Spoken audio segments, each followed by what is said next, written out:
saja ada, sungguh alangkah baik dan indahnya bila kita semua bisa terus bersuka cita dan menikmati hidup yang Tuhan kasih dari saat ke saat.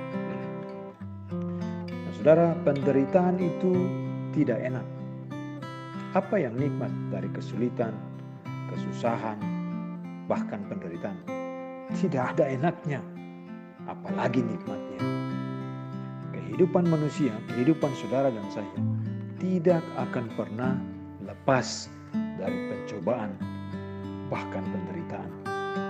Nah, terkadang Tuhan mengizinkan tekanan dan himpitan, pergumulan, penderitaan hidup kuat menekan kita untuk mengajar sesuatu yang baik kepada kita. Dan dalam keadaan sulit, tertindas, kita akan lebih mengerti arti dari sebuah kata yang bernama kelegaan atau kebebasan. Bahkan kita akan lebih menghargai nilai-nilai hidup kita. Ujian dan pencobaan adalah bagian kehidupan yang mau atau tidak mesti kita alami, mesti kita rasakan, dan bahkan ada di dalam kehidupan kita. Mungkin saat ini kita sedang dirundung duka, kehilangan orang yang kita cintai. Mungkin kita sedang bergumul dengan utang piutang, atau mungkin dikhianati oleh orang yang kita percayai.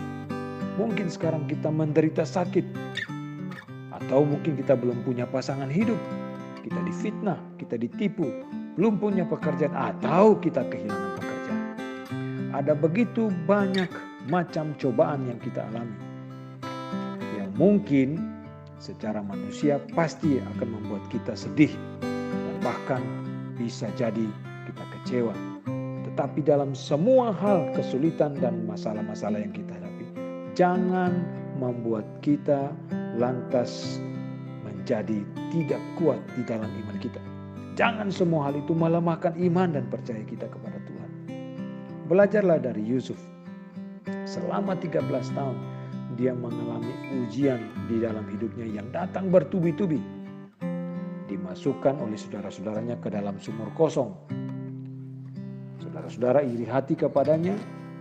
Lalu kemudian setelah dimasukkan ke dalam sumur kosong, dia dijual sebagai budak. Setelah dijual sebagai budak di rumah Potifar, istri Potifar memfitnah dia, yang kemudian dia dipenjarakan. Di dalam penjara dia menolong juru minum menafsirkan mimpinya, tapi juru minum itu pun melupakan dia setelah juru minum itu dibebaskan. Ketekunan dan ketabahan serta keteguhan imannya membuat Yusuf akhirnya bisa menjadi orang yang berkuasa setelah Raja Firaun di Mesir. Dia menjadi orang yang kedua yang memimpin, yang berkuasa di Mesir. Saudaraku, belajarlah untuk tetap tekun. Belajarlah untuk tetap tabah, serta teguh di dalam iman dan pengharapan pada Tuhan. Selalu bersandar, bergantung kepada Tuhan. Selalu mengandalkan Tuhan, sebab berkat yang datang dari Tuhan berkelimpahan itu, berkat yang berkelimpahan itu akan diberikan kepada anak-anak Tuhan, orang-orang yang percaya, bersandar, dan bergantung kepada Tuhan. Saudara, perhatikan apa yang dikatakan di dalam Roma pasal 5 ayat 1-11. Paulus berkata dalam Roma pasal 5 ayat 1-11, sebab itu kita yang dibenarkan karena iman, kita hidup dalam damai sejahtera dengan Allah oleh karena Tuhan kita Yesus Kristus. Oleh Dia kita juga beroleh jalan masuk oleh iman kepada kasih karunia ini. Di dalam kasih karunia ini kita berdiri dan kita bermegah dalam pengharapan akan menerima kemuliaan Allah. Dan bukan hanya itu saja, kita malah bermegah juga dalam kesengsaraan kita. Karena kita tahu bahwa kesengsaraan itu menimbulkan ketekunan. Dan ketekunan itu menimbulkan tahan uji. Dan tahan uji itu menimbulkan pengharapan. Dan pengharapan tidak mengecewakan. Karena kasih Allah telah dicurahkan di dalam hati kita oleh Roh Kudus yang telah dikaruniakan kepada kita. Karena waktu kita masih lemah, Kristus telah mati untuk kita, orang-orang durhaka, pada waktu yang ditentukan oleh Allah. Sebab tidak mudah seorang mau mati untuk orang yang benar, tapi mungkin untuk orang yang baik ada orang yang berani mati. Akan tetapi Allah menunjukkan kasih-Nya kepada kita oleh karena Kristus telah mati untuk kita ketika kita masih berdosa. Lebih-lebih karena kita sekarang telah dibenarkan oleh darah-Nya, kita pasti akan diselamatkan dari murka Allah. Sebab jikalau kita ketika masih seteru diperdamaikan dengan Allah oleh kematian anaknya, lebih-lebih kita yang sekarang telah diperdamaikan pasti akan diselamatkan oleh hidupnya.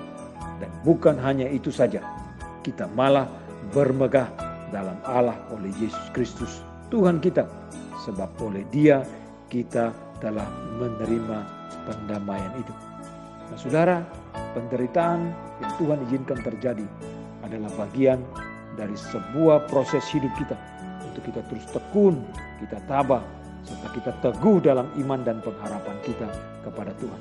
Sebab di sanalah Tuhan akan memberikan kekuatan, kelimpahan berkat-Nya atas hidup dan kehidupan kita.